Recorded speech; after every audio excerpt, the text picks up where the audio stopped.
जय हिंद साथियों।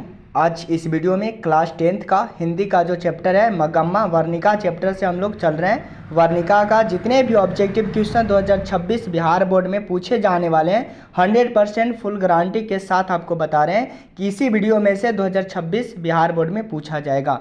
तो पहले प्रश्न की ओर बढ़ते हैं, दही वाली मगम्मा के लेखक कौन है।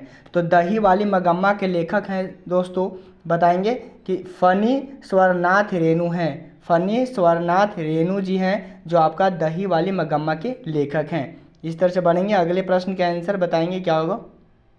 दही वाली मगम्मा कहानी में मुख्य पात्र कौन है। दही वाली मगम्मा कहानी में मुख्य पात्र कौन है, तो बताएंगे साथियों कि मगम्मा ही है जो मुख्य पात्र है। अगले प्रश्न की ओर बढ़ेंगे। अगले प्रश्न के आंसर बताएंगे साथियों, दही वाली मगम्मा कहानी में मगम्मा का पेशा क्या है।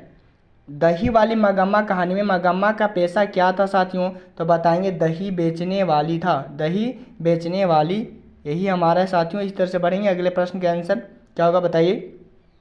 दही वाली मगम्मा में मगम्मा का कौन सा गुण प्रमुख रूप से दिखाया गया है।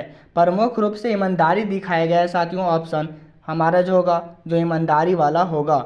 इस तरह से बढ़ेंगे। अगले प्रश्न का आंसर क्या होगा साथियों बताइए। दही वाली मगम्मा में मगम्मा किसे दही देती थी। तो दही वाली मगम्मा में मगम्मा किसे दही देती थी, तो बताएंगे साथियों जो देती थी गरीबों को देती थी। हमारा जो होगा गरीबों को होगा। इस तरह से बढ़ेंगे साथियों। अगले प्रश्न का आंसर बताइए साथियों क्या होगा। दही वाली मगम्मा में मगम्मा किसके लिए दही लाती थी। दही वाली मगम्मा में मगम्मा किसके लिए दही लाती थी साथियों, तो ग्रामीणों के लिए लाती थी। किसके लिए, ग्रामीणों के लिए लाती थी। इस तरह से बढ़ेंगे। अगले प्रश्न का आंसर बताएंगे साथियों क्या होगा। दही वाली मगम्मा में दही का क्या महत्व था। तो दही वाली मगम्मा में दही का क्या महत्व था साथियों, तो बताएंगे यह उपहार था। क्या था, उपहार था। अगले प्रश्न की ओर बढ़ेंगे साथियों। दही वाली मगम्मा में मगम्मा को किससे विशेष पहचान मिली, तो बताएंगे साथियों उसके दही बेचने के कारण उसको ज़्यादा विशेष पहचान मिली थी। इस तरह से बढ़ेंगे। अगले प्रश्न का आंसर क्या होगा साथियों। दही वाली मगम्मा में मगम्मा की किस व्यवहार से सराहा गया। तो व्यवहार उसका था जो उसकी मेहनत और समर्पण के कारण उसे सहारा गया था। इस तरह से बढ़ेंगे। अगले प्रश्न के आंसर क्या होगा साथियों बताइए। दही वाली मगम्मा में मगम्मा की दया का क्या प्रभाव पड़ा। तो दया का क्या प्रभाव पड़ा था, गांव में उसका सम्मान बढ़ा। गांव में क्या हुआ था, दही वाली मगम्मा को सम्मान बढ़ गया था। इस तरह से बढ़ेंगे। अगले प्रश्न का आंसर बताएंगे साथियों क्या होगा। दही वाली मगम्मा में मगम्मा की किससे दही बांटा था। तो दही वाली मगम्मा में मगम्मा ने किससे दही बांटा था। तो दही जो बांटा था वो गरीब और भूखे लोगों से, गरीब और भूखे लोगों से स्टार्ट किया था दही बांटने के लिए साथियों। इस तरह से बढ़ेंगे। दही वाले मगम्मा में मगम्मा के दयालु व्यवहार को किसने सराहा। तो सराहने वाले जो थे वो गांव वाले थे साथियों। इस तरह से बढ़ेंगे। अगले प्रश्न का आंसर क्या होगा बताइए। दही वाले मगम्मा में मगम्मा का समाज में क्या स्थान था।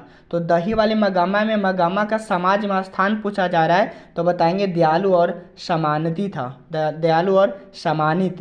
इस तरह से बढ़ेंगे। अगले प्रश्न का आंसर क्या होगा साथियों बताइए। दही वाली मगम्मा ने मगम्मा किसके माध्यम से दयालुता की मिसाल देती है।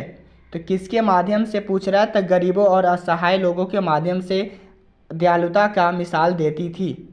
इस तरह से बढ़ेंगे। अगले प्रश्न का आंसर क्या होगा साथियों बताइए। दही वाली मगम्मा में मगम्मा का चरित्र किस प्रकार था। तो मगम्मा का चरित्र किस प्रकार था, तो दयालु और आदर्श था। यह हमारा जो होगा दयालु और आदर्श के कारण उसका चरित्र अच्छा था मगम्मा का। इसी तरह से बढ़ेंगे। अगले प्रश्न का आंसर क्या होगा बताइए। दही वाली मगम्मा में मगम्मा को किसका समर्थन प्राप्त था। तो समर्थन जो प्राप्त था साथियों किसका था, तो बताएंगे गांव वाले का था। अगले प्रश्न की ओर बढ़ेंगे साथियों। अगले प्रश्न के आंसर बताइए। दही वाली मगम्मा में मगम्मा की दया और प्रमुख उद्देश्य क्या था। तो प्रमुख उद्देश्य जो था साथियों वो बताएंगे दूसरों की मदद करना है, जो आपका उसका प्रमुख उद्देश्य था। दही वाली मगम्मा में मगम्मा के दयालुता से किसका जीवन प्रभावित हुआ। तो बताएंगे गांव के सभी लोगों को जीवन का प्रभावित हुआ था। अगले प्रश्न की ओर बढ़ेंगे साथियों।